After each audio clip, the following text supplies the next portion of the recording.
লিবিয়ার একজন হজ যাত্রী আমের তার নাম, সে বিমানে উঠতে পারে নাই। কেন?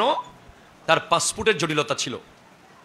দেখা গেছে বিমান উঠে গেছে তাকে ফেলে, পাইলট দরজার খুলবে না, টাইম শেষ, কিন্তু বিমান মাঝ আকাশে গিয়ে দেখতেছে ট্রাবল শুরু হয়ে গেছে, বিমানের মধ্যে গোলযোগ শুরু হয়ে গেছে, ইমার্জেন্সি ল্যান্ড করাইতে হইছে বিমানের সমস্যার কারণে। ল্যান্ড করার পরে ইঞ্জিনিয়াররা সব কিছু দেখে চেক করে দিয়েছে, এবারও আমেরকে তোলা হয় নাই। ইতোমধ্যে এয়ারপোর্টের যারা দায়িত্ববান তারা বলছে, ভাই আপনার নসিবে বোধহয় এবার হজ নাই, যান আপনি বাসায় চলে যান, ভবিষ্যতে কোনোদিন যাবেন। তিনি বলতেছেন, না, আমার বিশ্বাস যে আল্লাহ আমাকে মক্কাতুল মুকাররমা কাবাগর তাওয়াফ করাবে, আমার বিশ্বাস আমি নবীজির রওজায়ে জিয়ারত করতে পারবো। ওনার ইমানের জোর, এতেকাদ, নির্ভরশীলতা, বিশ্বাস, সেকেন্ডবারও বিমান ওনাকে না নিয়ে উঠে গেছে, কিন্তু উনি এয়ারপোর্ট ছাড়ে নাই, উনি বসে আছে। ওনার পাসপোর্ট জটিলতা কিন্তু ঠিক হয়ে গেছিল, টাইম দেরি হয়ে গেছে যে মূলত। এরপরে আবার বিমান উপরে উঠে দেখে ঠিক আগের জায়গায় গিয়ে আবার ডিস্টার্ব শুরু। এবার বিমান নেমে বলছে চেকিং টেকিং লাগবে না। ওই যে ব্যক্তির কথা বারবার ফোনে বলছিলেন, তুলতে বলেছিলেন, ওই আমেরকে আগে বিমানে তুলেন। সাথে সাথে এয়ারপোর্ট কর্তৃপক্ষ ওই হাজিকে যখন বিমানে তুলল, আলহামদুলিল্লাহ ওই বিমান সরাসরি জেদ্দা এয়ারপোর্টে গিয়ে নেমে গেছে। ওমাই ইয়াতাওয়াক্কাল আলাল্লাহ ফাহুয়া হাসবুহু, জোরে বলেন সুবহানাল্লাহ। খাজা সিরিকুটি রহমতুল্লাহ যখন মজমুয়ে সালাওয়াতুর রাসূল ছাপাইয়া পাকিস্তানে নিয়ে যাবেন পিআইএ, তখনকার ফ্লাইট উঠবেন, অনেকগুলো কার্টুন ছিল, কোনো মতে বিমান কর্তৃপক্ষ তোলে না, হয় হুজুর আপনি উঠেন, এতগুলো কার্টুন আমরা নিতে পারবো না। তখন উনি তো আওলাদে রসুল, হুজুর ওলি আল্লাহ মানুষ, কিছু বলে নাই।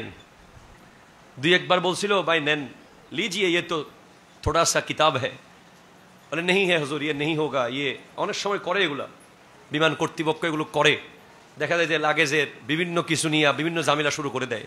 তো এটা কে তো বুঝে নাই, প্রথমে চিনে নাই ওনাকে, পাইলট না চিনলে কেউ বিমান তো চিনে। দেখে সেম কেস, বিমান কোনো মতে স্টার্ট হয় না, বিমান কোনো মতে স্টার্ট হয় না, বা স্টার্ট হইলে চলাইতে বিমানের জটিলতা, বারবার দেখা যাচ্ছে কোনো মতে বিমান চলে না। পরে হুজুর বুঝে গেছেন, হুজুর বলছেন, ভাই সাহেব ये किताब ले लीजिए, বিমান চলেগা। যখন মজমুয়ে সালাওয়াতুর রাসূলের কার্টুনগুলো বিমানে তোলা হলো, সাথে সাথে বিমান স্টার্ট করা শুরু করে দিয়েছে। আলা হযরত ইমাম আহমদ রেজা খান ফাজিলে বেরলভী রহমতুল্লাহ আলাইহি, উনি ট্রেনে করে যাচ্ছেন, যাওয়ার সময় ওই বেরেলি শরীফের আগে একটা স্টেশন আছে, মোরাদাবাদ স্টেশন, ট্রেন ওখানে থেমেছে। আলা হযরত মাগরিবের নামাজ পড়তে নেমে গেলেন, মাগরিবের নামাজ পড়তেছেন স্টেশনে চাদর বিছাইয়া খাদেমদেরকে নিয়ে। এখন ট্রেন সময় দিছে কিছুক্ষণ, আপনার ট্রেনের সময় কতক্ষণ থাকবে, প্যাসেঞ্জার নিয়ে চলে যাবে। ট্রেন প্যাসেঞ্জার নিয়ে নিছে, নিয়ে নেওয়ার পরে স্টার্ট দিছে। ওখানে যে একজন মানুষ নামাজ পড়তেছে হুজুর, ওইদিকে আর খেয়াল টিয়াল করে নাই, চলা শুরু করে দিছে ট্রেন।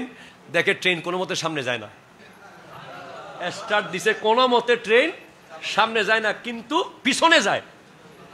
ট্রেন যদি ডিস্টার্ব হয় ইঞ্জিনে, তাহলে সামনে তো যাবে, পিছনেও যাবে। এখন ইঞ্জিন পিছনের দিকে চলতেছে, সামনের দিকে কোনো মতে যায় না। পরে অনেক দেখলো কোনো গোলযোগ পাওয়া যাচ্ছে না। কতক্ষণ পরে আলা হযরত তো খেয়াল করেন নাই, কারণ উনি মাগরিব পড়লেন, আওয়াবিন পড়লেন, ইবাদত বন্দেগী করতেছেন।